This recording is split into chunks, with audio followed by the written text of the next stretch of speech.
É, vamos lá. Olá, pessoal. Eu sou o professor Eduardo Lima e eu estou aqui mais uma vez com o meu amigo, professor, doutor em Geografia, Hamed Maluf.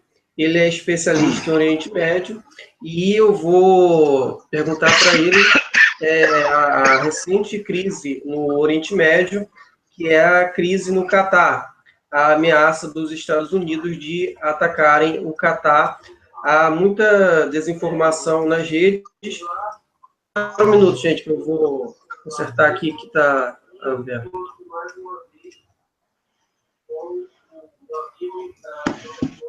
Sim, boa noite.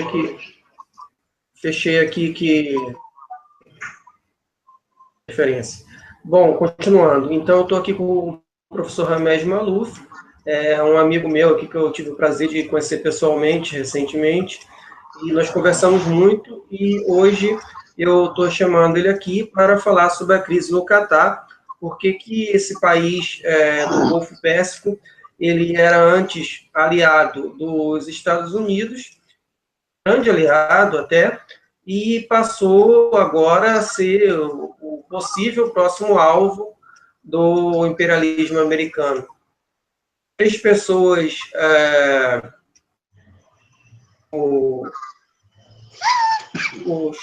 tem três pessoas assistindo, então eu peço que essas pessoas compartilhem aí nas redes sociais, porque o computador aqui é lento, fica difícil compartilhar ao vivo e a gente não tem dinheiro para comprar aqueles bots que outros canais têm aí, não. Então, por favor, compartilhe nas redes sociais para que mais pessoas possam entrar aqui. Boa noite, professor Hamed Maluf. Eu peço para você se apresentar, fazer sua introdução e já explicando aí, começa a explicar um pouco sobre o Catar e sobre o Oriente Médio de um modo geral. Boa noite, obrigado pelo convite. E obrigado, Eduardo, mais uma vez pela oportunidade. É uma crise que realmente pegou muita gente de surpresa, né? Não era uma crise, assim, digamos, previsível, né? Provavelmente acreditávamos que certamente poderia haver choques entre Estados Unidos e Turquia, obviamente entre Estados Unidos e Irã, perdão, mas não com relação ao Catar, que é um aliado tradicional dos Estados Unidos, né? Na verdade, um estado, em termos geopolíticos, né, ele é um estado vassalo dos Estados Unidos, né? Não é um estado plenamente independente, é sede da maior base militar dos Estados Unidos no Oriente Médio e no Sudoeste Asiático, né, a mais importante base dos Estados Unidos. Foi dessa base que os Estados Unidos lançaram o ataque ao Iraque em 2003, que gerou aquele genocídio de mais de 1,5 milhão de iraquianos, né, o extermínio de mais de 1,5 milhão de iraquianos em 2003, né, uma guerra que gerou aí esses filhos bastardos, né, que são o Estado Islâmico, né, o principal, né, grupo terrorista que surgiu como resultado desse ataque dos Estados Unidos ao Iraque, a destruição do Estado iraquiano. Então o Catar é um aliado nada desprezível, né? É um vassalo nada desprezível. E tem a localização geográfica do Catar, né? O Catar é uma península, né? Dentro de uma península maior, que é a Península Arábica. É uma península, e que se você olhar bem no mapa, você vai ver que o Catar, ao norte do Catar, né, atravessando o outro lado do Golfo Árabe-Pérsico, nós temos o Irã, né? Então o Catar está bem em frente ao Irã, né? É só atravessar.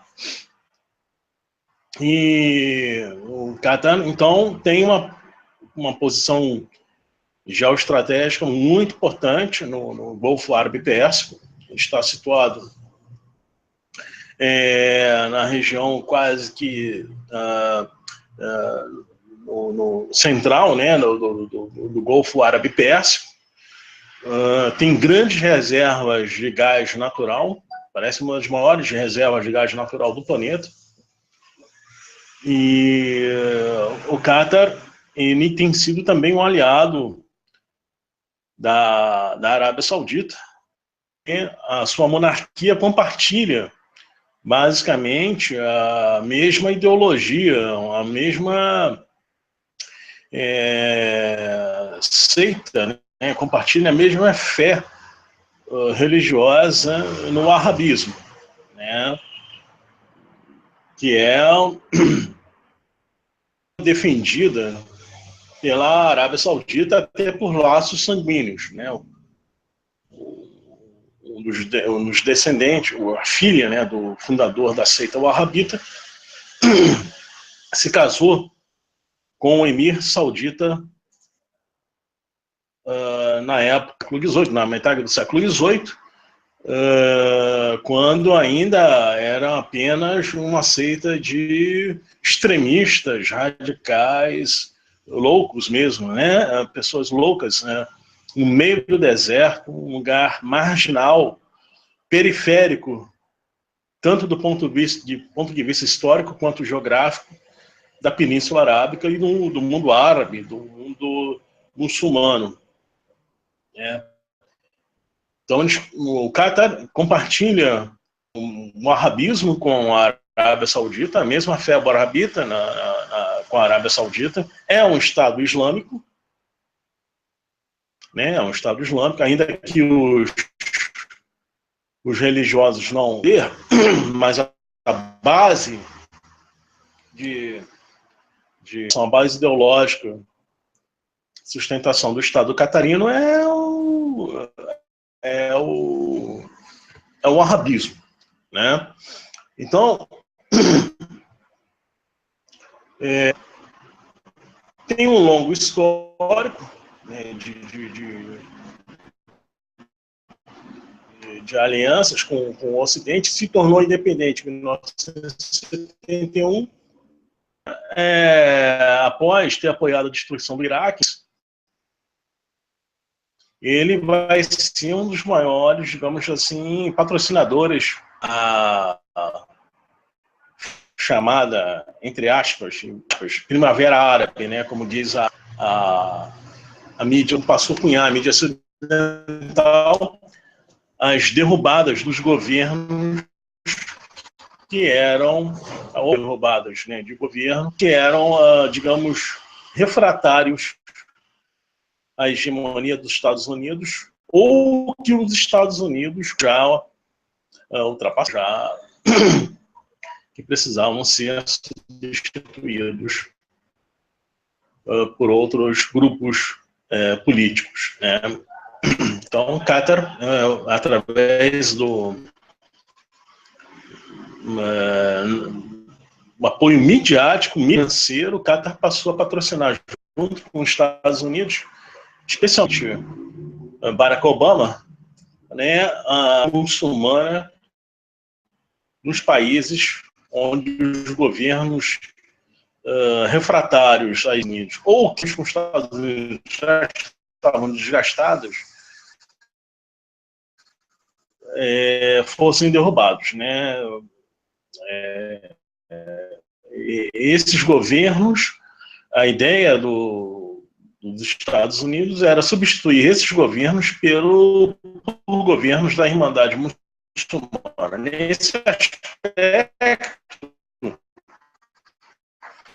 contou o apoio também da Turquia, né, que também é governado por um partido que faz parte dessa, né, a Irmandade Muçulmana, que é um movimento político religioso que surgiu no Egito no final da década de 1920, patrocinado, né, para combater os nacionalistas egípcios anti-britânicos e para combater que eram anti-britânicos, né?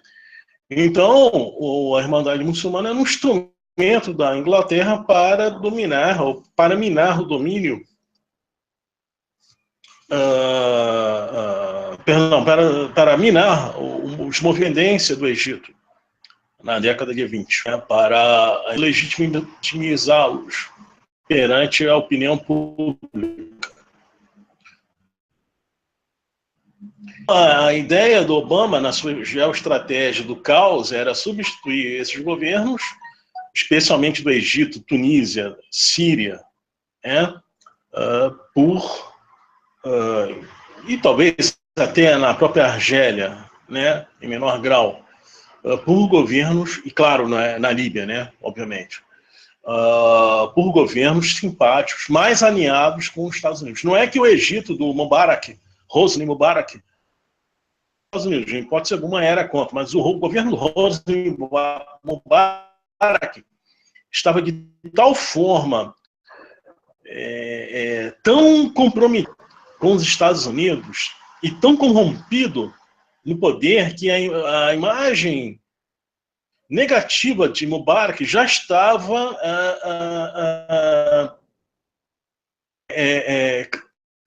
criando uma sombra muito negativa sobre os relações do Egito com os Estados Unidos e das relações do Egito com Israel.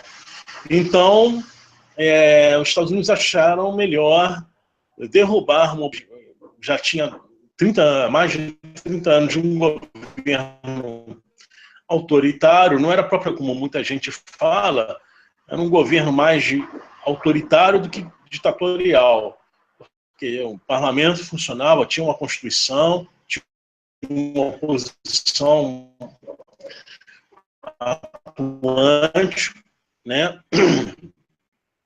Então, esse governo do Mubarak foi derrubado, né? E, enfim, depois também na Tunísia, outro ocidental corrupto demais, que comprometendo a imagem dos Estados Unidos na Tunísia. Então, esses dois governos foram derrubados por,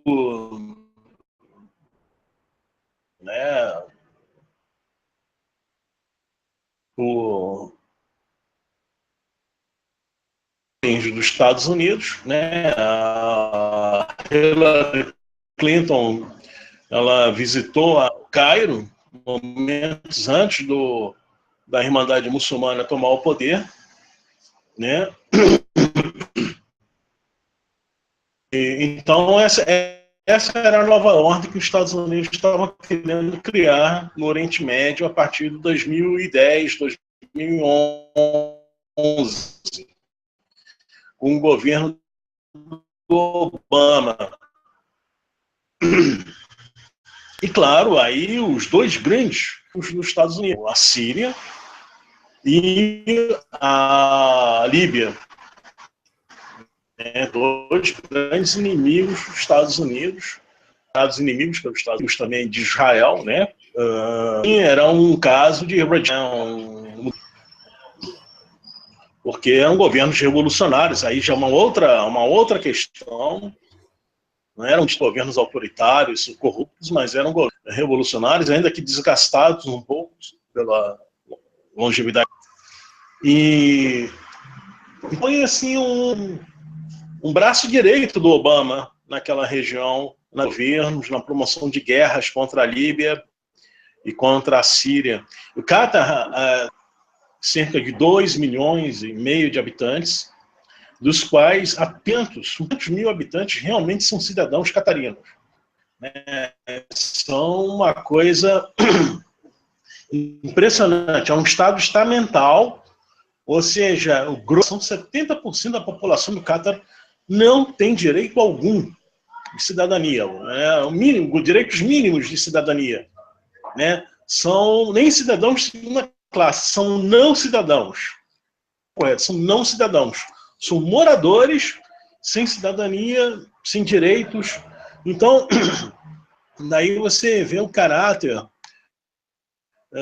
extremamente autoritário, estamental da monarquia catarina, né?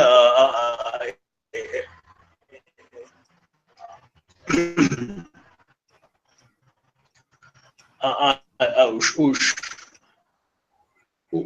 monarquia autônoma no poder desde meados do século XVIII, né? Eles mantêm esse checado, esse mirado, né? Que oficialmente do Catar, sob proteção inicialmente britânica até 1971, e a partir de 1971, informalmente, a hegemonia, domínio dos Estados Unidos, né? A gente não pode esquecer que a Inglaterra se retirou finalmente do Golfo Árabe-Pérsico, né? E quando a Inglaterra se retira do Golfo Árabe-Pérsico em 1970, criou um problema geopolítico muito sério para os Estados Unidos. E os Estados Unidos que estavam se chafurdando lá no Pantanal, no Pantanal lá do Vietnã, os Estados Unidos então delegaram do Irã o papel de xerife do Sudoeste Asiático, né, do Oriente Médio. O grande xerife seria o Irã. E o Richard Nixon superarmou o Irã. O Irã se tornou uma das maiores potências do mundo, não apenas do Oriente Médio, mas do mundo, um dos países mais bem armados do mundo. E o Irã, ele passou a ter pretensões expansionistas, né? Ele anexou 2 ilhas que pertenceriam ao Emirados Árabes Unidos e proibiu, vetou a inclusão do Bahrein, do Emirado do Bahrein, nos Emirados Árabes Unidos, que é uma federação de emirados, né? O nome, pelo próprio nome, né? Vocês já devem perceber. Árabes Unidos. Até no nome do país é uma cópia dos Estados Unidos e do Reino Unido, da Grã-Bretanha e Irlanda do Norte. Quer dizer, isso já mostra aí a condição colonial, até no nome que eles adotaram, né? Emirados Árabes Unidos. É um país sem nome. Designa a forma constituição territorial e governamental, né? Há um nome topográfico, um nome nacional, étnico. Não, ele se refere à sua forma governamental, uma repetição do que ocorre com os Estados Unidos da América e Reino Unido da Grã-Bretanha e Irlanda do Norte. Então, quando a Inglaterra sai do Oriente Médio, os Estados Unidos designam como esse xerife do Oriente Médio, né? E o Irã vai ter pretensões, e óbvio que esses checados, né, se sentiram um pouco que intimidados, né? Então a Arábia Saudita passou também a exercer uma influência nesses checados no Golfo, uma forma de contrapor, né, essa hegemonia iraniana no Golfo Árabe-Pérsico que os Estados Unidos conferiu, né? E claro, encurralando o Iraque, né, na época sob Saddam Hussein. Então aí está um pouco da origem do Catar, né? E essa relação com o Irã, né? O fato do Catar estar de frente ao Irã, assim como os Emirados Árabes, né, estão de frente ao Irã, fizeram com que esses países tivessem uma relação, digamos assim, ambígua, né, com o Irã, né? O Irã, mesmo após a Revolução de 1979, né, independente. Então, o Qatar ele não rompeu, no caso, relações com o Irã, né? Tem uma embaixada iraniana no Qatar, assim como o Irã tinha uma embaixada na Arábia Saudita. Eles também têm um empreendimento conjunto com relação ao gás do Catar, não é? Eles têm esse projeto aí, né, para desenvolver esse empreendimento de explorar o gás, né, no Golfo Árabe Pérsico, um empreendimento, uma joint venture, né, do Irã com o Qatar, né, nessa região. Então,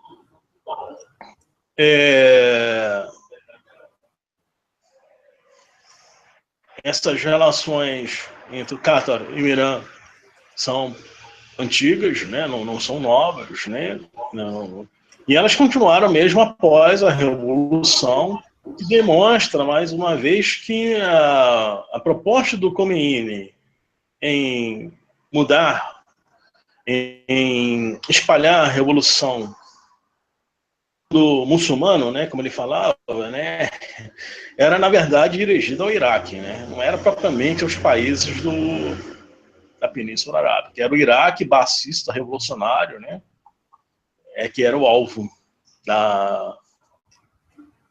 do projeto iraniano aí de revoluções, né.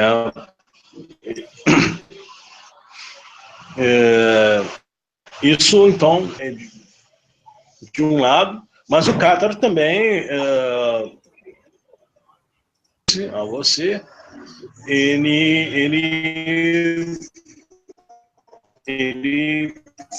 então se aliou, né, à Arábia Saudita, especialmente após a Revolução Iraniana de 1979, e formaram, né, junto com Emirados Árabes, o Kuwait e o Sultanato do Omã, o Conselho de Cooperação do Golfo, né? Que o nome é interessante, Conselho de Cooperação do Golfo. O nome, ele é geográfico, ele não é um conselho árabe. A questão de não colocar o termo árabe para designar ele, né, que faria, né, um papel de articulação em comum está a Revolução Iraniana, né? Eles não chamaram o Iraque, que estava em guerra contra o Irã, para participar do Conselho. Isso também é pouco lembrado. Eles não chamaram, portanto, não era uma frente sunita, árabe-sunita, contra uma revolução iraniana xiita. Negativo. Dá a ideia, através desse nome de cooperação do Golfo, que até mesmo o Irã, porventura, no futuro, pode até integrar esse conselho, né? Claro, se ele cair sob a hegemonia dos Estados Unidos, né? O Iraque, que tinha uma orientação política e ideológica radicalmente diferente das monarquias da Península Arábica, ele não é chamado a participar desse conselho durante a guerra Irã-Iraque. Isso é importante. O Iraque estava em guerra contra o Irã em 1981, quando esse conselho foi criado, à revelia dos interesses do Iraque.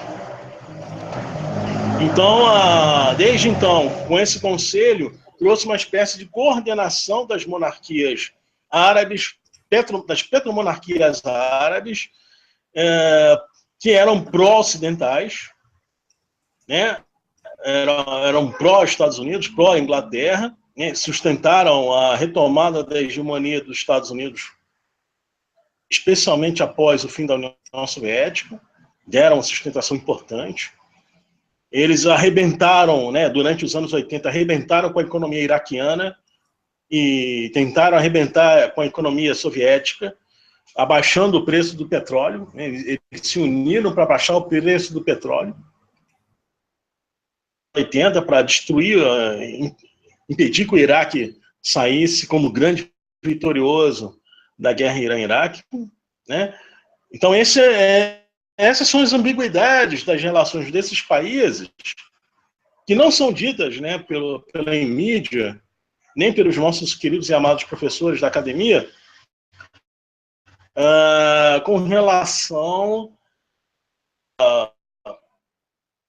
internacionais no Oriente Médio, né? Isso é muito pouco comentado. A cooperação do Golfo, ele ganhou mais poder com a destruição do Líbano em 82, na invasão israelense do Líbano em 1982,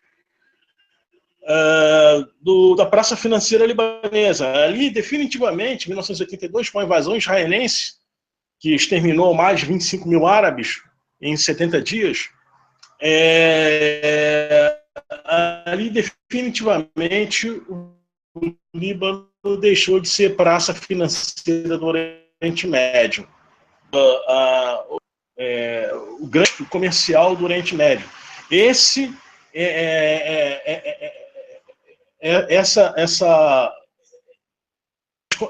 condições geopolíticas, geoestratégicas de entreposto e praça financeira, elas são repassadas para os países do Golfo Árabe Pérsico, principalmente o Catar e os Emirados Árabes, né? No Catar e os Emirados Árabes, os principais, né, centros financeiros do Oriente Médio, entrepostos comerciais do Oriente Médio, né, até porque o Bahrein é muito pequeno, né? Bahrein é uma ilha metade do tamanho do município do Rio de Janeiro.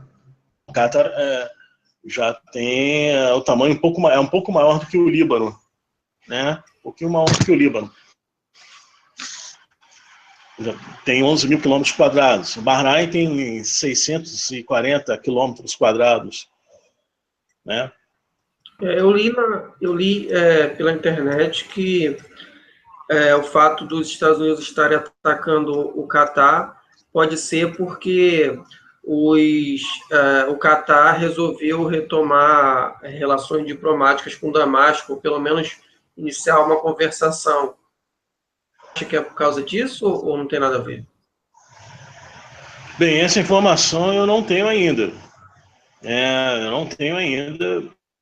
Mas assim, um motivo imediato que é tido como o estopim, né, da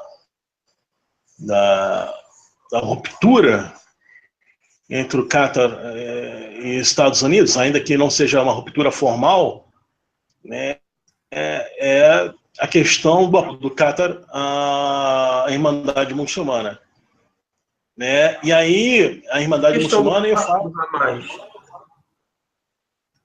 os ramos muçulmanos, especialmente o ramo palestino da Irmandade Muçulmana, que é o Hamas, né? O Catar, ele dava abrigo, né, a líderes do Hamas que haviam saído por vontade própria de Damasco logo no início da guerra na Síria, em março de 2011. Né? Eles abandonam a Síria por vontade própria e vão se aliar, né, ao Catar, que queria derrubar o governo do Baas na Síria. O Catar nunca escondeu o desejo de derrubar o governo na Síria. Né, vamos aqui resumir a questão. O Catar tem uma renda per capita. A renda per capita do Catar é de $140 mil, uma coisa assim, uma coisa estúpida. É um dos países mais ricos do mundo. Um dos maiores IDHs do mundo árabe. Enfim, é um país extremamente rico, é centro financeiro, é entreposto comercial. O que acontece com o Catar? Com essa riqueza, eles também criaram aquela rede de mídia, que é a Al Jazeera, que também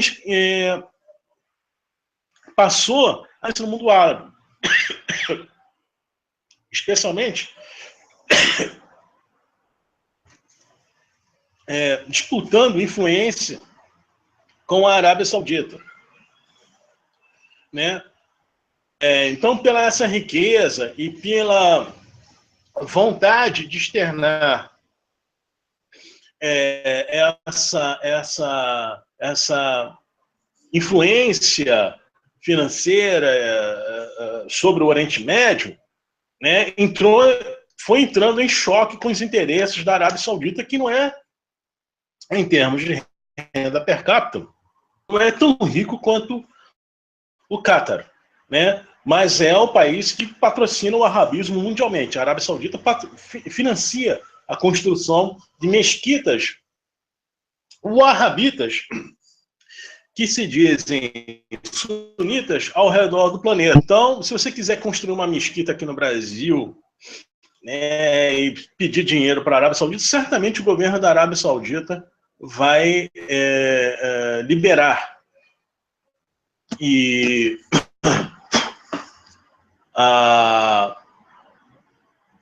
eles então começaram a ter uma espécie de disputa de influência no Oriente Médio e de zonas de influência no Oriente Médio.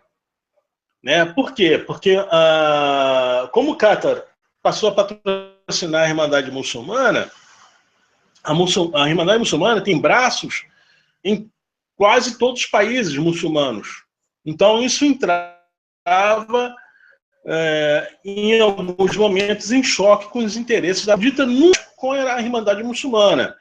A Arábia Saudita, no máximo, tolerou a Irmandade Muçulmana experiências geoestratégicas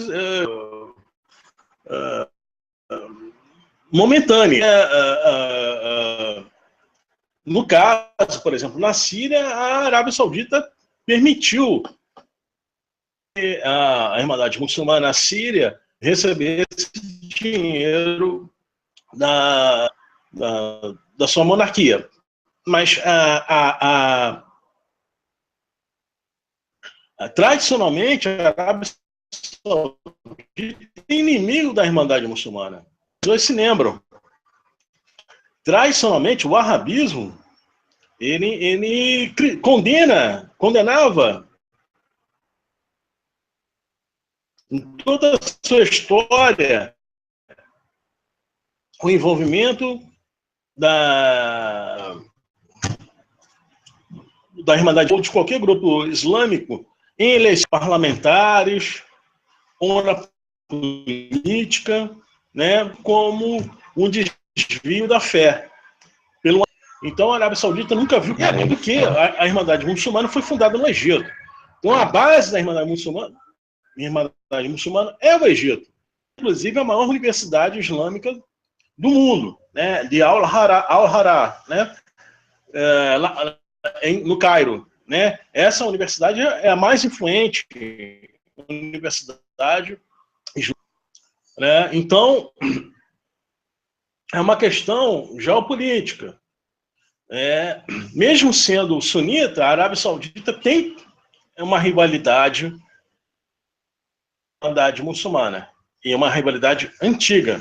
Da mesma forma, a Arábia Saudita tem um histórico, né, de hostilidade com o Império Otomano. Né? Esses atritos entre a Arábia Saudita e a atual Turquia, Erdogan, né, tem a ver com esse passado de inimizade entre otomanos e wahhabitas. Por quê?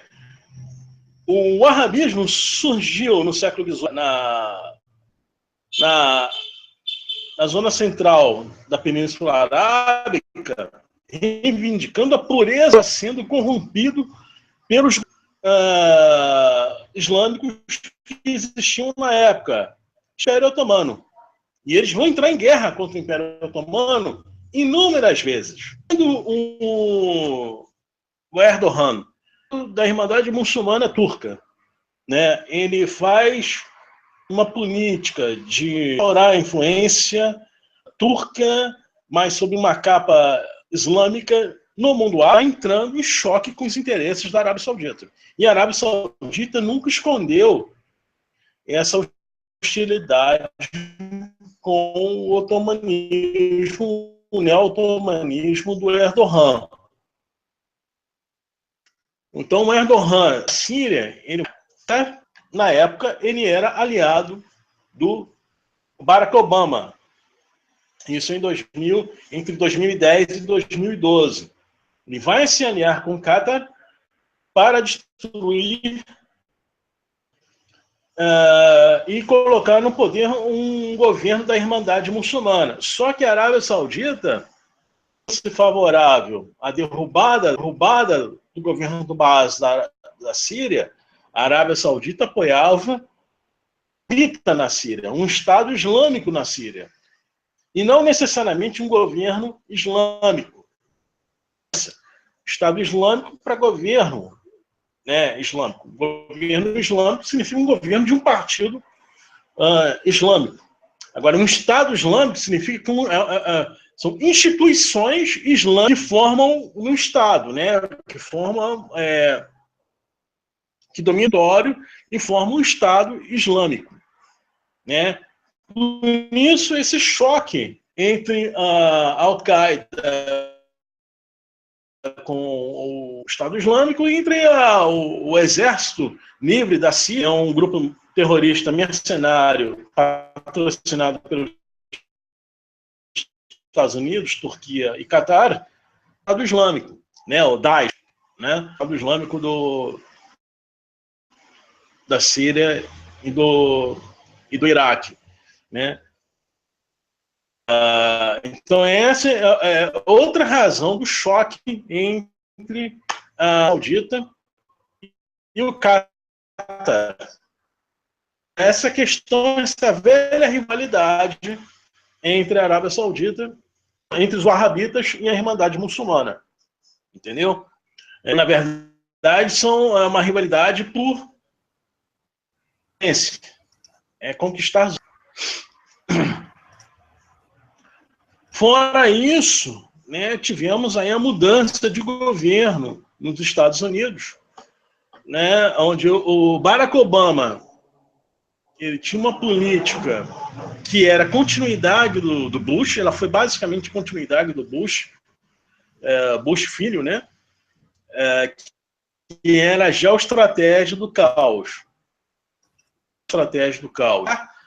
Toda a zona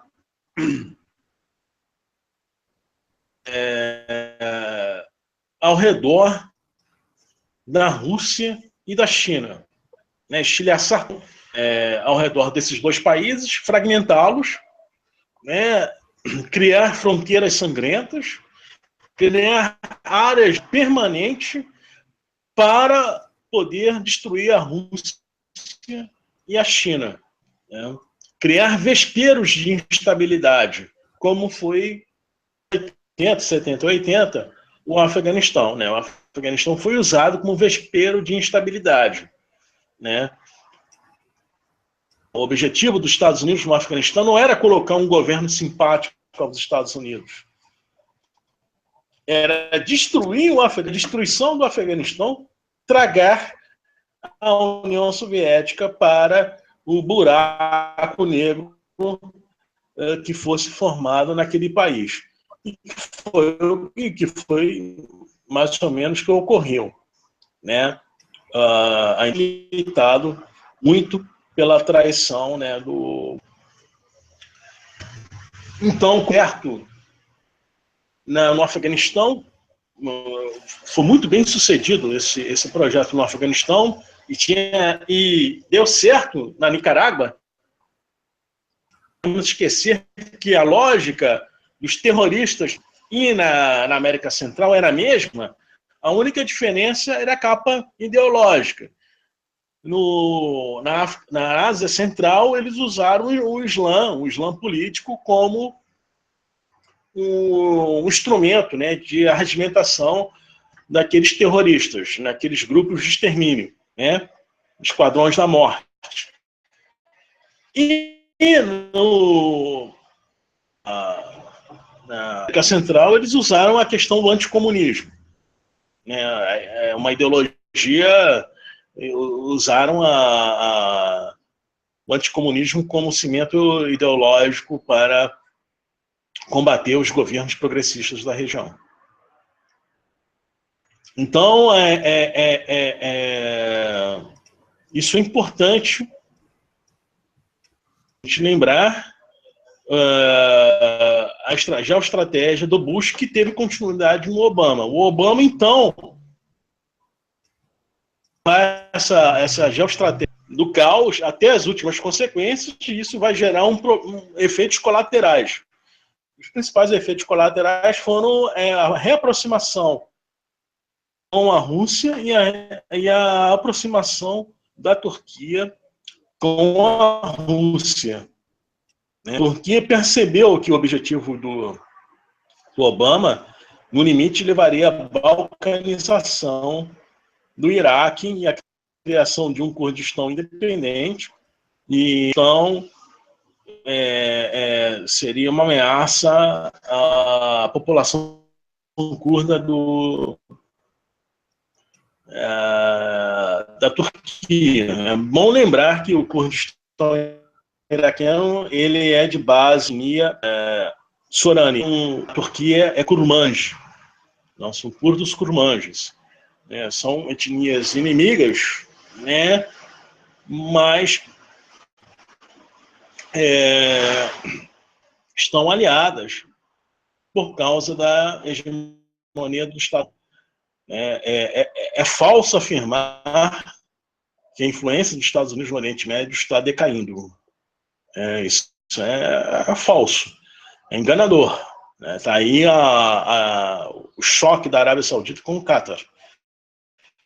Então, essa é a estratégia. O establishment roubou, deu um golpe contra o Obama e colocou no poder o atual presidente Trump, né? Trump veio com uma outra lógica, uma outra geoestratégia, que é a geopolítica tradicional do Estado, em não usar grupos paramilitares, grupos terroristas. Então, sobre a questão resultado. Então, o Trump, ele tinha essa geoestratégia de acabar com o apoio a esses grupos islâmicos, a esses estados islâmicos, o governo islâmico lá da Turquia e os estados islâmicos da Península Arábica. Então, a ideia do Trump era acabar com o apoio a esses países e trazer de volta aquela velha geopolítica, né, Estado, e não para grupos estatais, paramilitares, perdão. Ele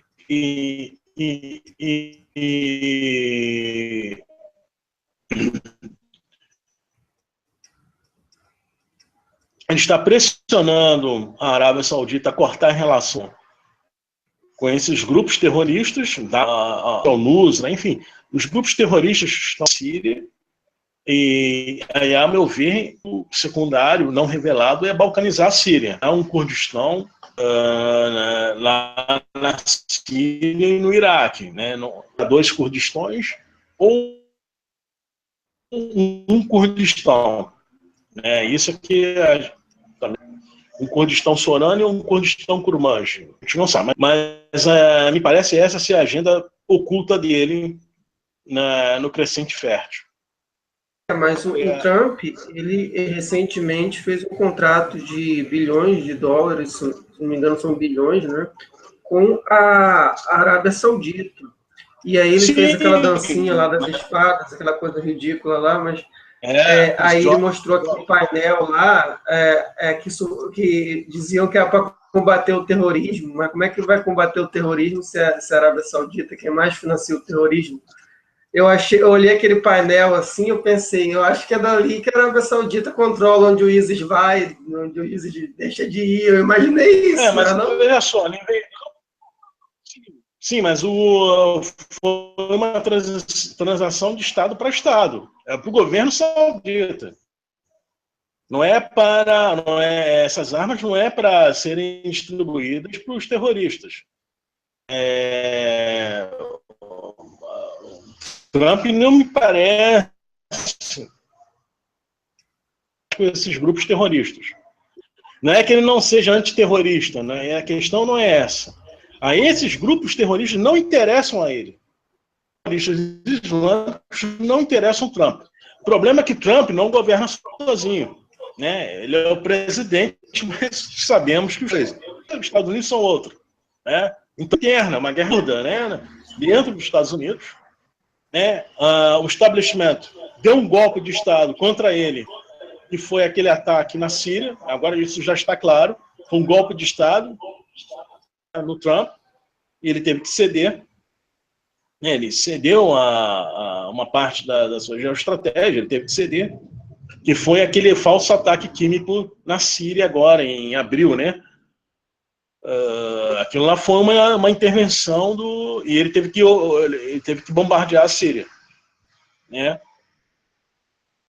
Ele deu essas armas vendeu essas armas para a Arábia Saudita, né? Em primeiro lugar, para ver a questão interna da economia dos Estados Unidos. Ou seja, a compra desses armamentos significará, como ele mesmo falou, jobs, jobs, jobs, ou seja, empregos, empregos, empregos nos Estados Unidos. Então, isso é uma parte da promessa dele, Estados Unidos first, né? Estados Unidos primeiro. Então, ele vendeu essas armas para a Arábia Saudita. Agora, isso não significa que essas armas vão ser para os grupos terroristas. Pelo contrário, essas armas são para a Arábia Saudita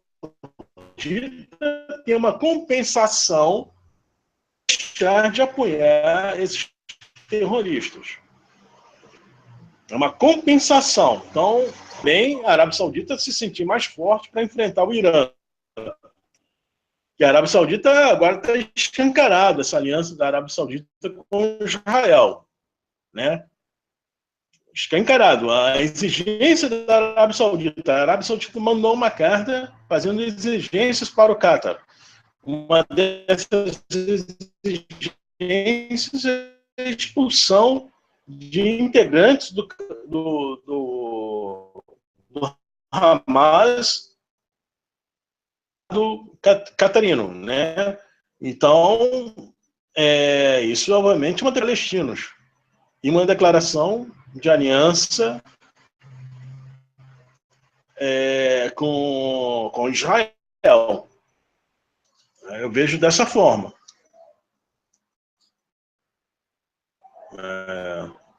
Então, Eduardo?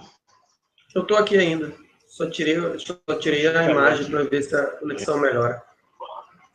Eu estou aqui ainda. Está me ouvindo?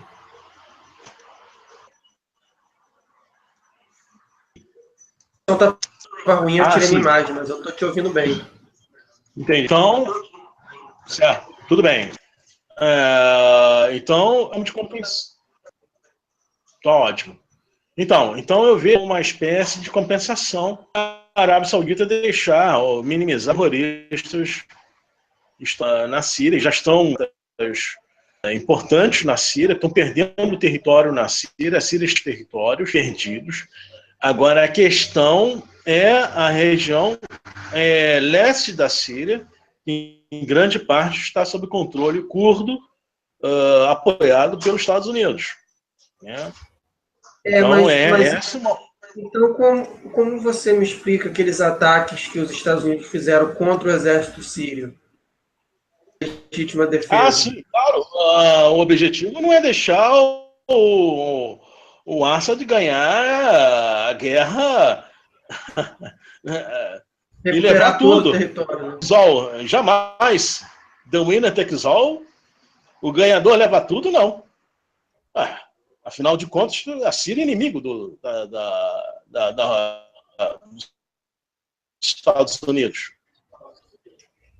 Entendi. Um país inimigo dos Estados Unidos há 14 anos. Oficialmente, né, e extraoficialmente já era tido como inimigo desde os anos 60. Então, Então, a Síria estão dando. Ou seja, Assad no poder, que deixar a Assad nada. Essa frase, vamos permitir que a Assad fique no poder, não significa nada. Porque o poder de Assad pode ser apenas em Damasco, ou pode ser os 190 mil quilômetros da Síria. Os 190 mil quilômetros quadrados da Síria. E eles estão dando demonstrações muito claras de que não vão permitir que a Síria reconquiste 100% do seu território. Sinais muito claros e muito evidentes. E é estranho que ninguém comente, que ninguém defenda não, a integridade territorial da Síria. Quem defendeu a integridade territorial do Iraque? Né? Nós sabemos que existe dentro de setores, especialmente da esquerda brasileira, que é colonizada, né, pela esquerda europeia e Yankee, dentro da esquerda colonizada brasileira, amplos setores apoiam o Kurdistão democrático, né, integrador dos povos, que não corresponde à realidade no terreno. Esses curdos, curmanjes do YPG, que agora estão com uma outra capa, transmutados em outra capa, que é as Forças Democráticas da Síria, estão promovendo limpeza étnica nas regiões que eles controlam, contra árabes, assírias e outras, né, turcomenos, contra os turcomenos, dentro da Síria, né, na região leste da Síria. Até usar o nome de Rojava, que é um nome que não existe. Não existe região Rojava. Rojava é um termo geopolítico, geoestratégico, significa ocidente do Kurdistão iraquiano. Né? É um termo usado pelos Estados Unidos para designar o ocidente do Kurdistão iraquiano. A questão são várias questões, são 3 questões centrais aí. Tem um Kurdistão iraquiano independente. 2, se esse Kurdistão iraquiano vai se juntar com o Kurdistão sírio, ou 3, se haverá um Kurdistão iraquiano e um Kurdistão sírio. Ou seja, um Kurdistão Sorani e um Kurdistão Kurmanji, formados respectivamente no Iraque e na Síria. Né? Essa é a questão central. Por isso que a Turquia está com tropas dentro da Síria. Turcas dentro da Síria são justamente para prevenir a criação desses 2 Kurdistãos. Né? Porque está ficando... eu não vejo pouco... Eu vejo pouco... Desculpe. A Síria, nesse caso, só tem a perder, né? Porque a Síria, nesse caso, só tem a perder. Porque, por exemplo, mesmo sem criar o Kurdistão, as tropas turcas estão lá, vão criar o Erdoganistão, né? Exatamente. E já há informes de que a Turquia anexou, de fato, porções do território sírio próximo à fronteira sírio-turca, ao norte da Síria. território turco, perdão, do território sírio, estão sob controle efetivo do governo de Ankara, né? Isso é anexação de fato. Ou seja, lá você vai nesses territórios sírios, sob ocupação turca, você tem serviços de saúde turcos, de bancário turco, você tem, enfim, infraestrutura turca, como Israel fez no sul do Líbano durante 25 anos, entendeu? Então, isso é muito sério, pouca isso, e né, que possa surgir nesse novo realinhamento geopolítico que está contra o Qatar, um realinhamento geopolítico entre Paquistão e Arábia Saudita contra a Turquia, Qatar, Irã, né? Esses países. A Arábia Saudita está pressionando todos os países árabes a cortarem relações com o Qatar, relações econômicas com o Qatar, né? Econômicas, políticas, culturais, financeiras com o Qatar. Está pressionando os países africanos, que são países, em grande parte, muito pobres, africanos de população fortemente muçulmana, a apoiar o corte de relações com o Qatar, né? Eu vejo que essa situação é muito grave na Síria e no Iraque, e ela pode dar um novo desenho a essa guerra contra o Qatar, né? Deixa eu só ler uma pergunta aqui. Pode ter um novo analítico entre a Turquia, Qatar e Irã, né, contra os Estados Unidos. O Tiago Pinheiro está perguntando se a gente teria como deixar as fontes de tudo que a gente está falando aqui. Eu acho que é impossível deixar todas as fontes, mas se depois, no final do Hangout, pode me dar alguns artigos, algumas fontes, para eu coloco aqui na descrição. Aqui, perguntando se essa crise no Catar, pelo menos é o que eu entendi aqui, tem alguma relação com a nova rota da seda construir, ou não tem nada a ver? Claro.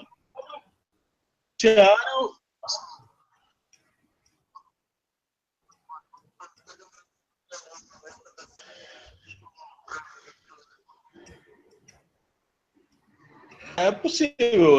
É claro que isso é uma forma, uma forma de desestabilizar a criação dessa rota da seda. Óbvio, a geoestratégia dos Estados Unidos é cercar a Rússia e a China, confinar esses dois países e isolá-los, né?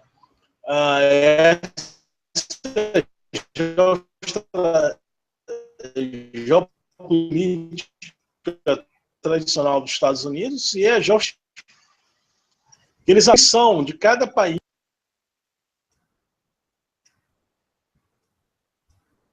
Opa, parece que ele caiu. Vou esperar um pouco aí para ver se ele volta. Eu peço desculpa aí ao pessoal do aí que a conexão realmente aqui boa. Peço ao pessoal a compartilhar aí.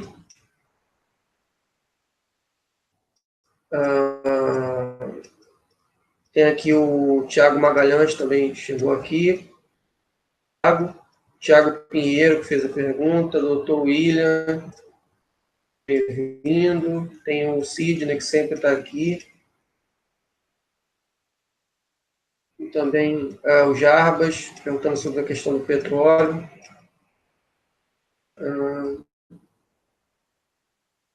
O Magalhães Cherokee, os Estados Unidos governam o mundo com mão de ferro, todos nós vemos em consequência do orgulho norte-americano, eu concordo. A pesquisa petrodólares é a chave de todo o mal norte-americano. Dólar mesmo. É a fraude do dólar, né, na verdade. O Jarbas Rocha falou, explica aí de forma resumida este problema. Você está falando da crise no Catar? A gente ainda está vendo aqui, né, o que seria essa crise. Uma das hipóteses é que a Arábia Saudita, Israel, esteja pressionando o Catar a parar de apoiar o Hamas na Palestina. É uma das hipóteses de essa crise até agora diplomática contra o Catar, né, o cerco ao Catar.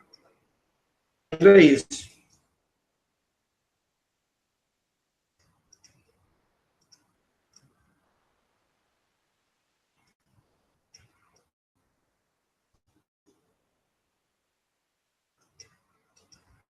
Eu vou ver se ele vai voltar.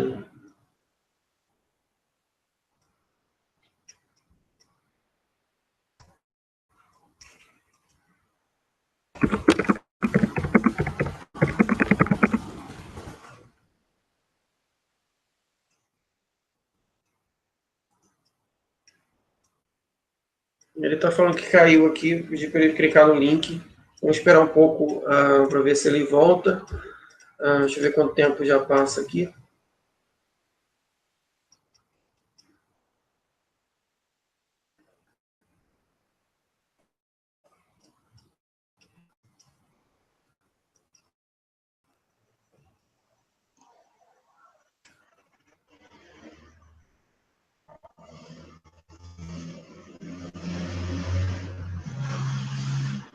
Pode voltar a falar aí, a gente está esperando. Bem, agora esqueci, acabei esquecendo a pergunta.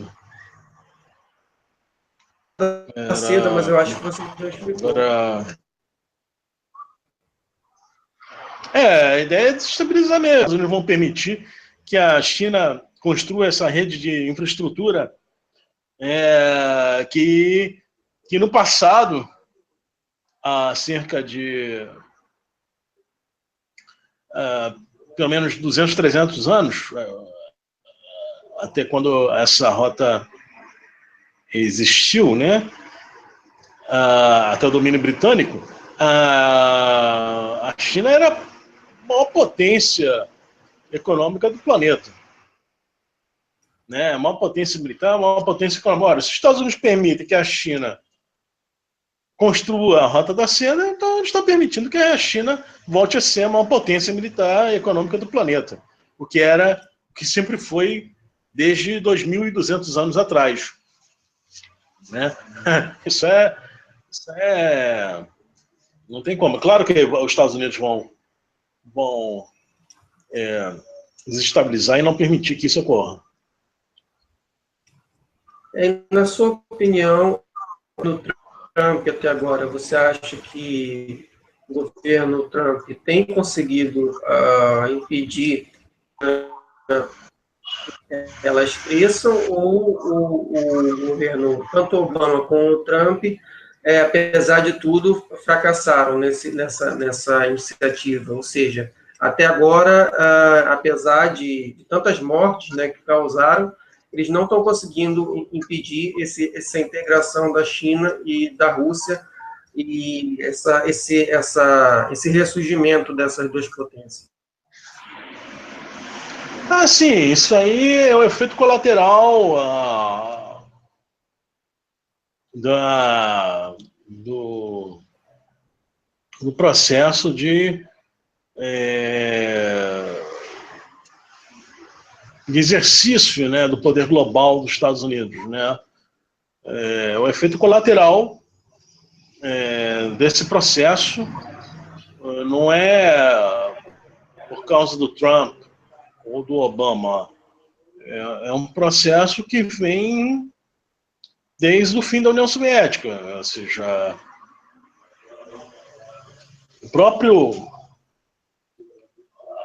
estrutura dos estados que participam desse condomínio internacional, né, sustentado pelos Estados Unidos, ele mesmo produz esse efeito colateral que é o ressurgimento da Rússia e da China, que eram países que eram aliados dos Estados Unidos. A Federação Russa, quando surge em 1993, era aliado dos Estados Unidos, com a promessa de que os Estados Unidos não expandiriam a OTAN para as fronteiras da Rússia. A China tinha aquela relação especial com os Estados Unidos desde 1972. Então, eram aliados dos Estados Unidos, não eram inimigos dos Estados Unidos. Por isso que na década de 90, que foi aquele horror, né, aquela tragédia descomunal, porque a União Soviética acabou e os Estados Unidos continuaram sendo a única superpotência militar e superpotência econômica. Ainda que o Japão supostamente ameaçassem, né, em 2 minutos os Estados Unidos botaram o Japão e a Alemanha nos seus devidos lugares, como potências vassalas dos Estados Unidos, né, com essas crises que os Estados Unidos produziram, financeiras, né, da qual o Japão jamais se recuperou desde 1992, né, e o crescimento medíocre da Alemanha, né, um crescimento sempre capenga da Alemanha nas últimas 3 décadas, é a resposta dessa ameaça de perder a sua supremacia econômica. Isso de um lado. Então, isso faz parte desse sistema internacional de poder que é capitalista, né, criar esses efeitos colaterais. Então, a Rússia e a China estão se aproximando, sim, sem dúvida. Agora a questão é qual vai ser o grau de aproximação? Vai ser uma aliança entre Rússia e China? Né? Por enquanto não é uma aliança ainda plena entre Rússia e China. A China muito tímida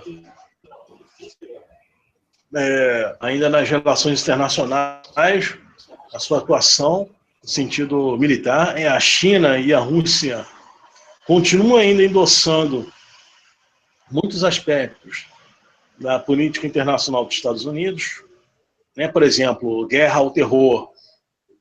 Né? Guerra ao terror. O que é guerra ao terror? Produzido pelos Estados Unidos e seus vassalos regionais. Esse é o terrorismo. Terrorismo internacional é a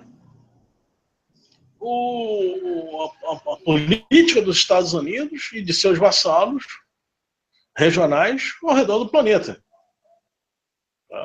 Os Estados Unidos patrocinam o terrorismo internacional. Quando derrubam um governo, quando destroem um país. Isso são formas de terrorismo e óbvio que isso vai ter um efeito colateral. Como é que você invade um país, destrói o governo desse país, Estado, destrói todas as instituições que mantêm esse país em pé, e depois diz que está levando democracia, né, que está levando liberdade, e sai, vai embora e deixa o país arrasado. Ou então continua ocupando, patrocinando gangues locais, né, máfias locais para destruir o que resta desse país. Né? Isso está acontecendo na Ásia, vai acontecer na América Latina. O que está acontecendo na Síria já estão fazendo em pequena escala na Venezuela, nesse exato momento que nós estamos conversando.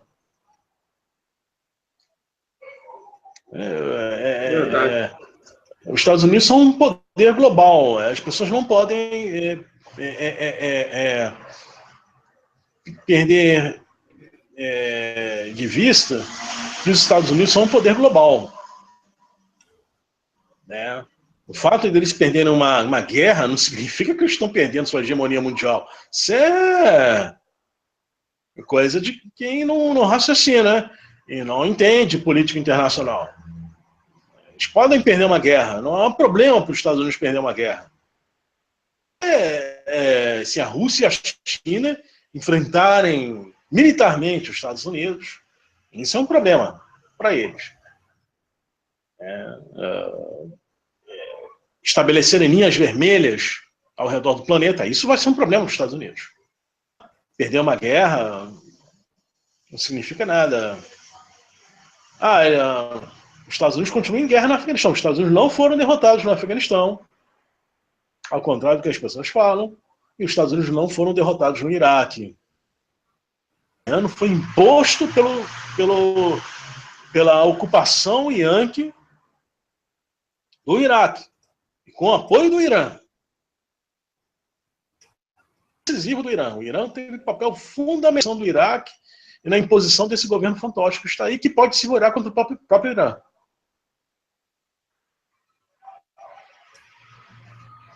Então, que há um jogo duplo, né, do Irã com os Estados Unidos, né? Esse jogo duplo. E essa ameaça de os Estados Unidos atacarem o Irã é uma coisa que é uma pressão que vem de Israel. Alguns grupos dentro do governo americano não é assim, hegemônica lá dentro, já que há grupos também que, como você falou, que apoiam o Irã dentro dos Estados Unidos. Não é que são grupos que apoiam o Irã, são grupos que defendem uma atuação mais soft dos Estados Unidos, né? No Irã, mais uma atuação mais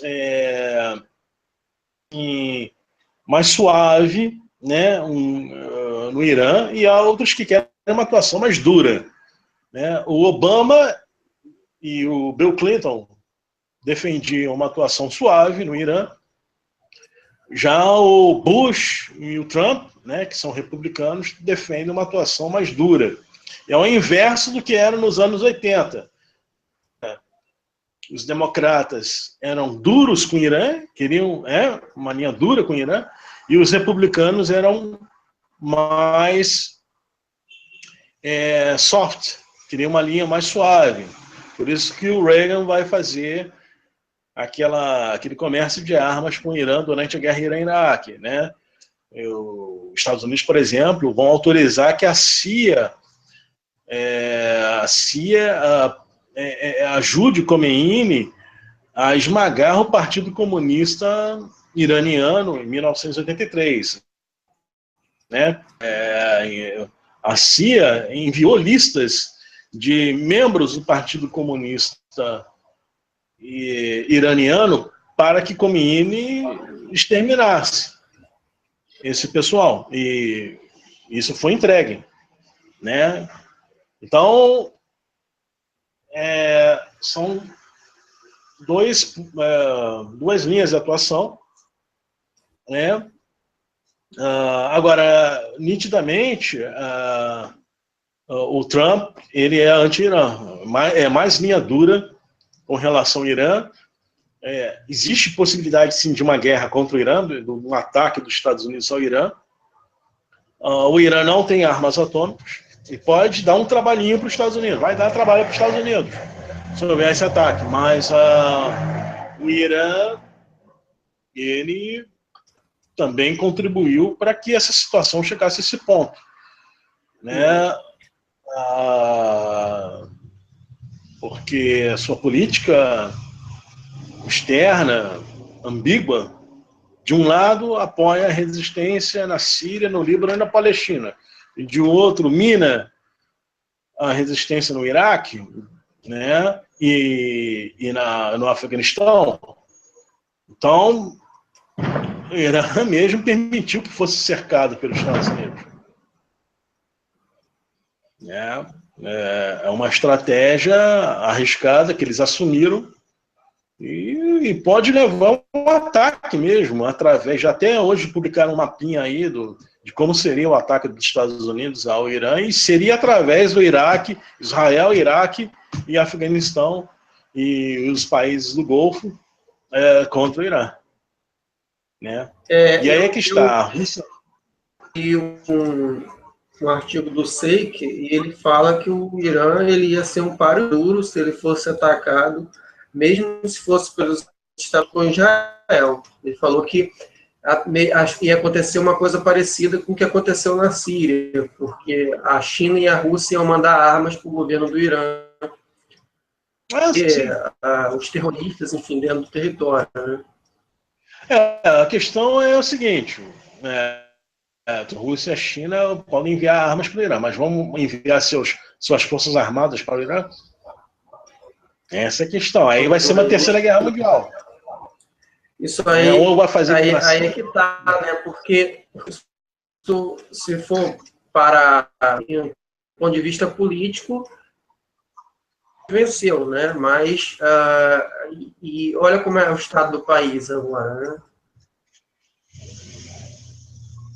né? Isso é outra. E digo mais, o Irã, em termos de divisão étnica, é uma estratégia para os Estados Unidos. Em termos de... é muito mais dividido do que qualquer país árabe, né? O Irã, eu não sei os países da Península Arábica, né? Os checados do Golfo da Península Arábica. Mas o Irã, apenas 51% é etnicamente, que nós chamamos vulgarmente de persas, né? Você tem outras etnias, como os Mazandaranes, os armênios, os azeres, os baluques.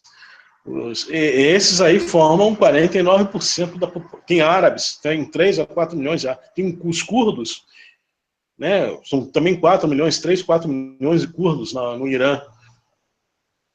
É um país que não é homogêneo do ponto de vista étnico. E os Estados Unidos têm esses planos de balcanização, como eu disse a você no início da explanação. A geoestratégia local significa implodir cada um desses países que cercam a Rússia em pequenos estados, pequenos territórios étnico-confessionais. Criar fronteiras sangrentas, fronteiras de ódio. E aí, aos vesperos de instabilidade. Se isso for adiante, os Estados Unidos pode até, digamos assim, sofrer uma derrota militar, digamos assim, mas pode ter esse efeito colateral. Então, nada é certo. Os Estados Unidos são uma superpotência militar e têm armas atômicas. E estão dispostos a usar armas atômicas. Desde o Bush filho, né? São muito claros nesse aspecto. Estão dispostos a usarem armas nucleares em suas guerras. O Irã ele assinou aquele acordo, um acordo, obviamente, para adiar a guerra. O acordo entre Irã e Estados Unidos é como um acordo entre Stalin e Hitler, né? O objetivo é adiar a guerra. Tanto o Stalin quanto o Hitler queriam adiar. É um acordo de conveniência. Só que para os Estados Unidos foi mais lucrativo, porque o Irã se comprometeu a não desenvolver seu programa nuclear e botar em inspeção cientistas designados pela ONU nas usinas nucleares iranianas, para inspecionar desvio aí da finalidade do uso do programa nuclear. E a gente sabe que essa inspeção vai cair nas mãos de Israel, né? Israel vai ter acesso. Se os Estados Unidos têm acesso, Israel vai ter acesso a essa inspeção. Então, Esses inspeitores foi um grande erro que o Irã cometeu. São espiões dos Estados Unidos, podem ser? Não, eles são defensores da governança global, né? Eles não são nada, nem um pouco interessados. A diferença do Irã para a Coreia do Norte: o Irã é capitalista. E aí os Estados Unidos conseguiram seduzir o Irã pelo que eles têm de mais fraco, que é o dinheiro, o capital. Né? Olha, vocês vão me dar o seu programa nuclear e nós vamos te dar 150 bilhões de dólares. Só que esse dinheiro não chegou direito no Irã. O Irã está em crise econômica, tem desemprego alto, relativamente alto.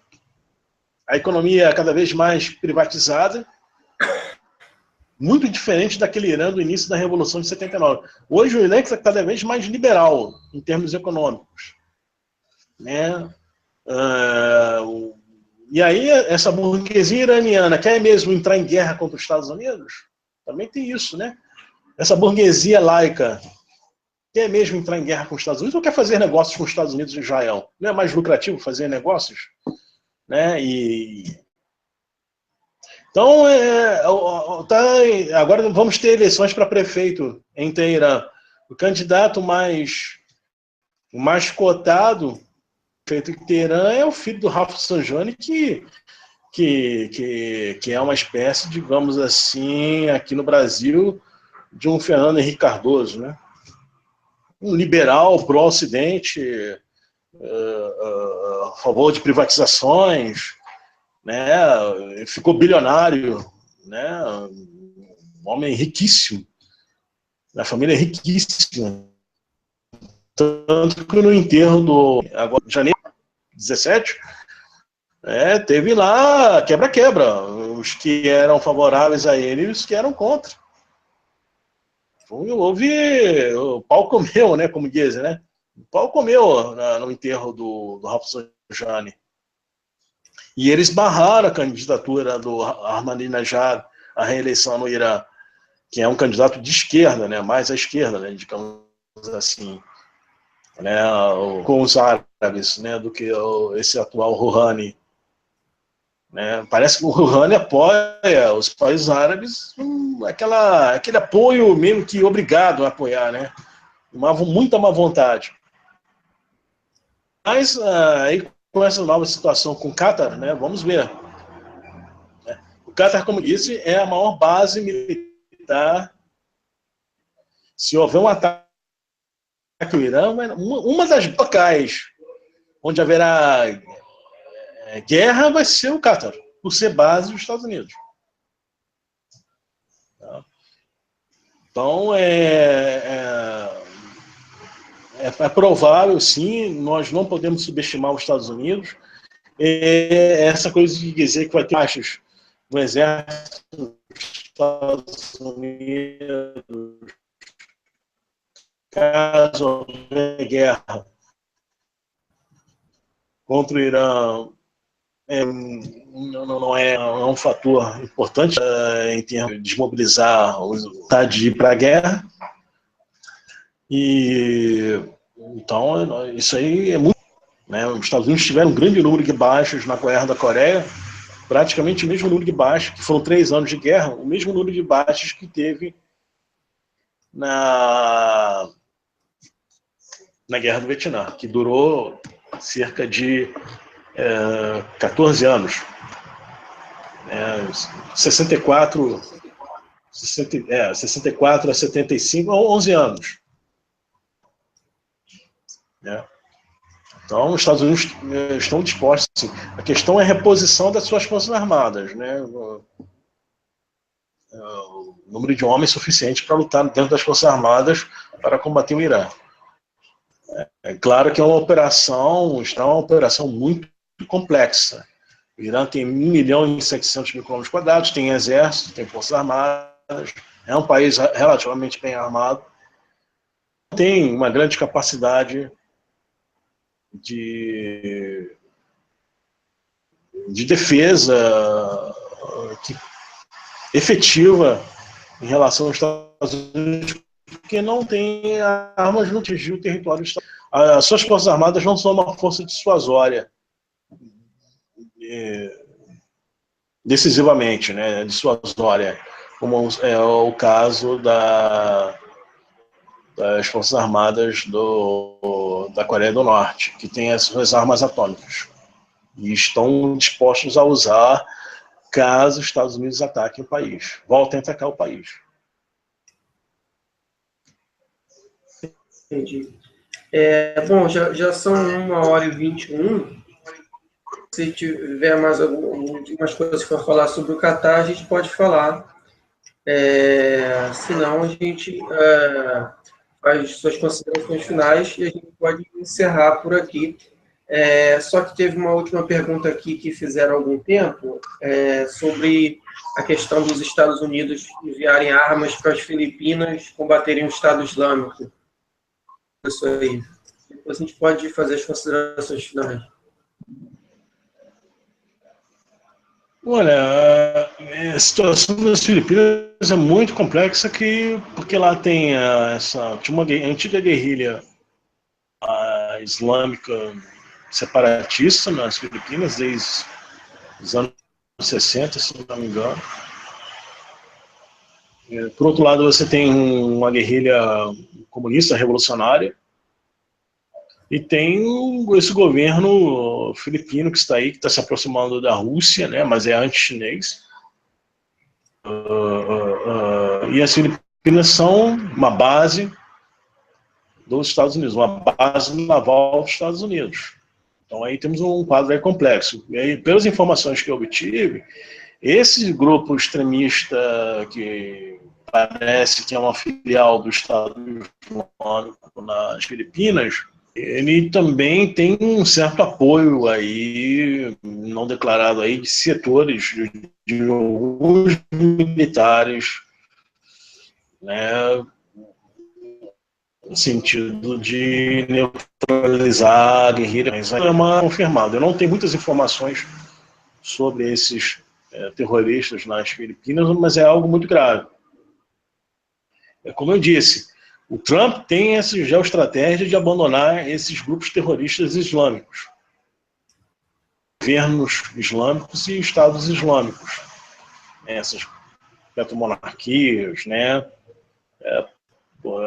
Isso por vontade própria dele, né? Isso é a política dele, né?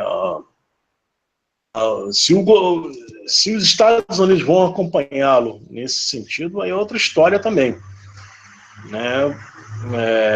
Muitas decisões são a revelia do presidente dos Estados Unidos, entendeu? Então, o que pode estar acontecendo nas Filipinas pode estar sendo a revelia do Trump. Mas o Trump não é o presidente, não manda em tudo.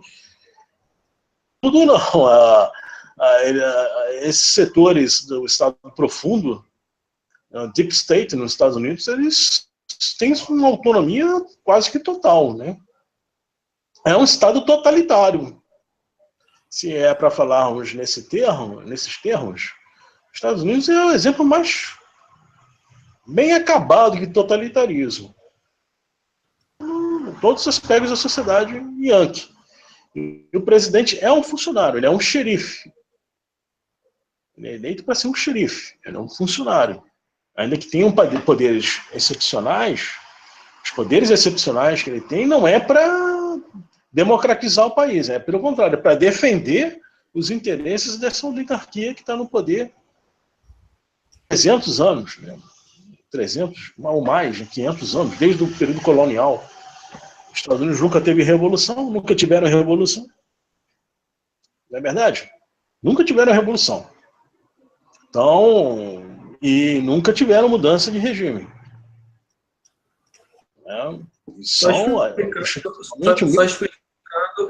Só explicando que o professor Ramés Maluf não considera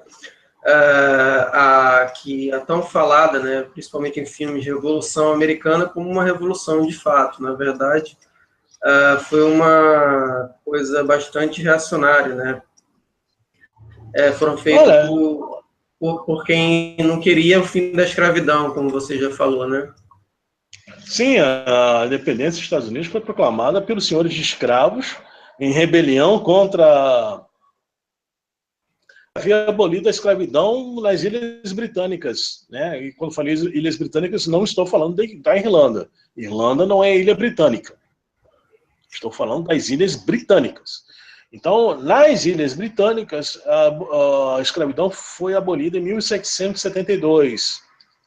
Então, isso levou os senhores escravos dos Estados Unidos a ficarem em alerta e eles falaram, olha, se eles aboliram lá na metrópole, vão abolir aqui na colônia. Então, eles começaram a rebelião, a fronda. Não é revolução, é fronda. Né? E não sou eu que estou falando. São historiadores, especialistas como o Gerald Horne, né, o professor Domênico Losurdo, o Leandro Carnal aqui no Brasil. O Leandro Carnal ele fala, olha, isso não foi propriamente uma revolução, não. Foi um movimento muito mais reacionário do que revolucionário. A escravidão continuou. Os Estados Unidos eram capitalistas antes da independência, continuaram capitalistas depois da independência. A burguesia escravocrata, as colônias sob o jugo da Inglaterra, continuou governando os Estados Unidos após o fim do jugo da Inglaterra. A mesma burguesia, os mesmos senhores dos escravos. Né? E outro motivo da guerra contra a Inglaterra foi que eles queriam expandir territorialmente suas propriedades e para isso eles precisavam exterminar os índios para roubar-lhes as terras. Como é que os montes Apalaches fossem impedisse que eles ultrapassassem os montes Apalaches, né, a sua expansão territorial, então eles fizeram guerra contra a Inglaterra para expandir seus territórios, suas propriedades. Então foi uma e manter o império domínio colonial sobre países do Caribe. Né? Suas relações comerciais tinham que ser mantidas intactas e mantendo aquela situação colonial. Os Estados Unidos não eram países que não eram um país que defendia a independência dos países lá do domínio colonial de Espanha e Portugal, não. Pelo contrário. Né? Tanto que eles se posicionaram contra o Haiti, né? Foram totalmente contrários à Revolução. Né? O Haiti foi uma revolução, a independência do Haiti foi uma revolução. Mas nos Estados Unidos, não. Foi uma contra-revolução, uma fronda de senhores de escravos. Né? E vão nascer com uma ditadura militar do George Washington, para reprimir os negros, continuar para manter a escravidão, exterminar os índios e massacrar os brancos pobres que lutaram pela independência. E os brancos pobres que estavam revoltando. Bom, então... eu vejo, então, a situação do Oriente Médio cada vez mais instável, perigosa. A rebelião lá... Perdão, a guerra contra o Qatar não melhora a situação da Síria em nada. Os palestinos são as maiores vítimas de primeiro momento e pode favorecer a balcanização da Síria. A balcanização da Síria e do Iraque. Um fator aí que a Arábia Saudita já deixou claro que pode apoiar os curdos contra a Turquia, é aliado do Qatar, isso de um lado. E não podemos esquecer que há exatos 3 anos, quando o Daesh surgiu né, fez aquela invasão da Síria, invasão do Iraque,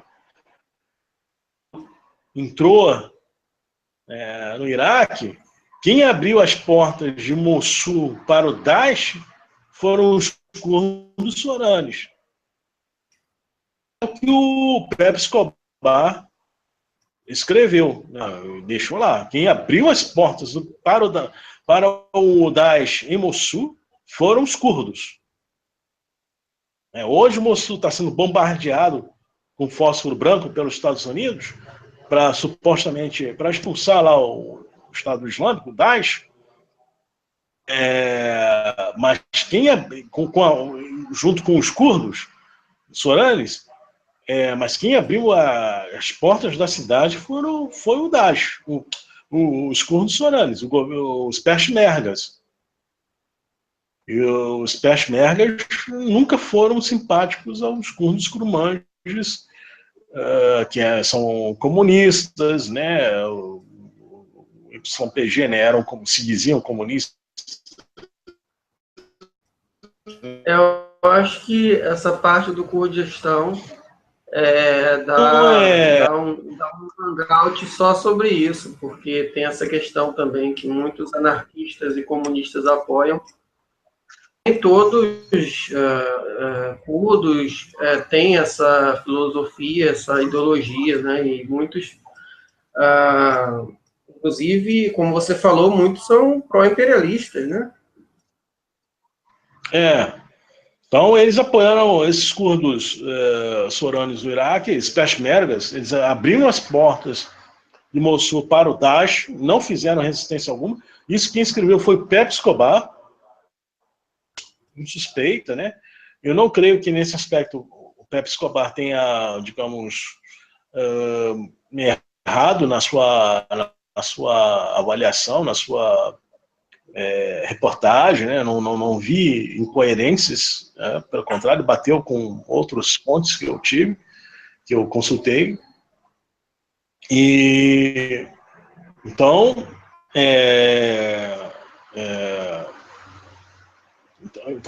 existe essa ameaça de constituir o Kurdistão racista, exclusivista, um segundo Israel,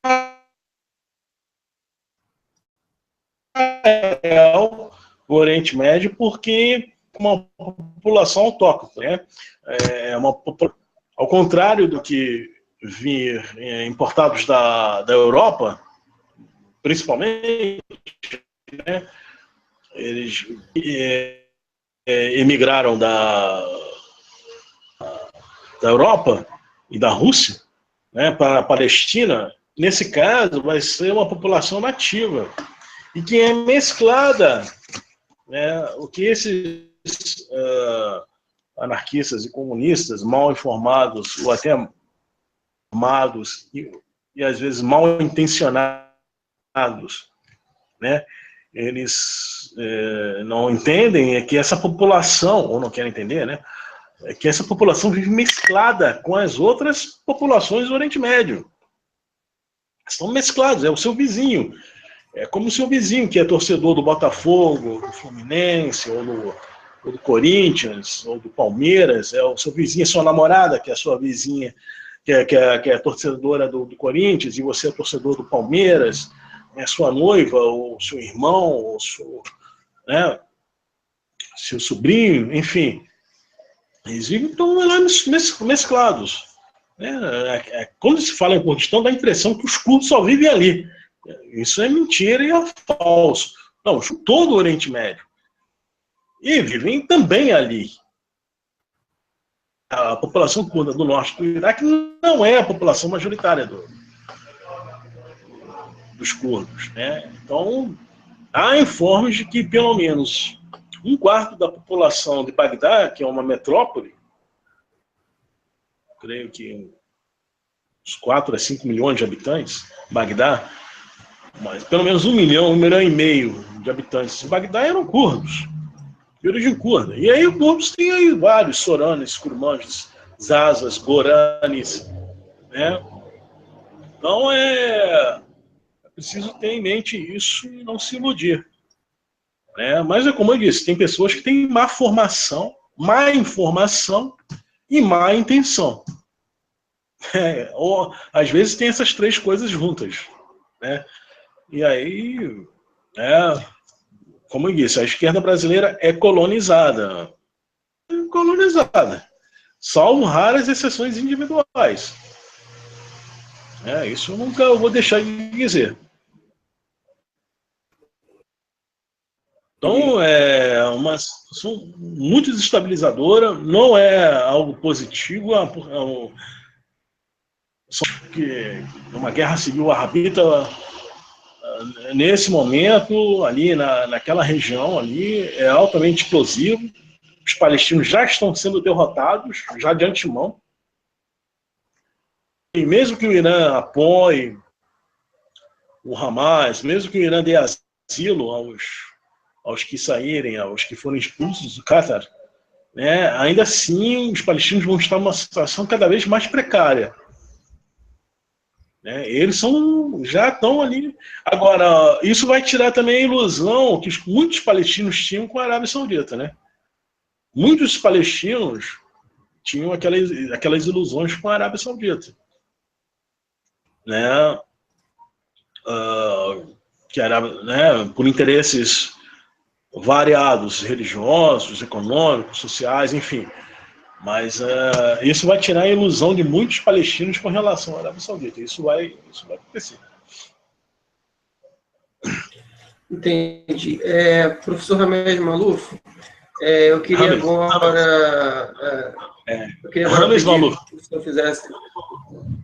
Maluf, eu queria pedir que o senhor fizesse suas considerações finais e já convido para você, no próximo Hangout, falar sobre a sua tese, que foram sobre as invasões israelenses do Líbano, não é mesmo? Sim, com prazer, obrigado. Bem, vamos esperar aí, né, o desenrolar desses acontecimentos. Infelizmente, a guerra do Iêmen vai continuar, né, a guerra da Síria vai continuar, e os palestinos vão continuar sendo massacrados por Israel, talvez até com um redobrado esforço de Israel. Né, o Egito apoiando Israel e a Arábia Saudita na exigência da expulsão do Hamas do Catar. Né? Isso é algo realmente muito negativo para os egípcios. Né, para o governo egípcio, para o Egito. Isso, mesmo que o Egito continue apoiando a Síria, que está apoiando a Síria, o governo Bashar al-Assad, isso é extremamente negativo para o Egito. O Egito não pode entrar em guerra contra os palestinos, e o Egito está em guerra não declarada. O atual presidente al-Sisi, né, está em guerra declarada com os palestinos, especialmente com os palestinos da faixa de Gaza. Eu espero que haja uma paz entre o Hamas e o presidente al-Sisi.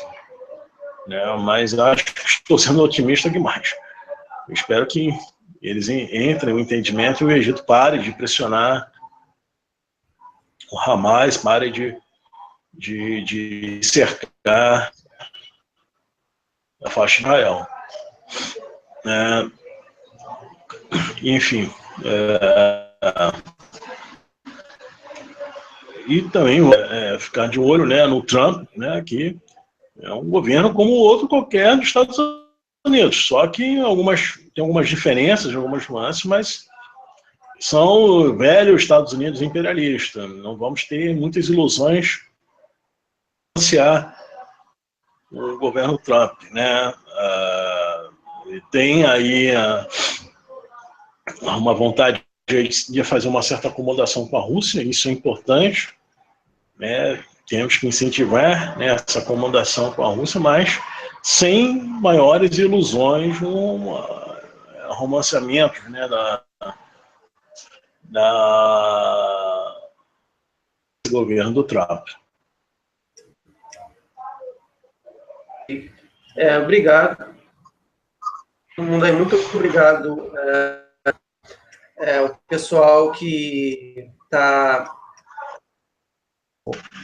está no chat aqui falando com a gente. E é o seguinte, esse aqui é meu canal reserva, para quem conheceu, me viu pela primeira vez agora. Eu vou deixar na descrição o canal principal, que o canal principal está em risco.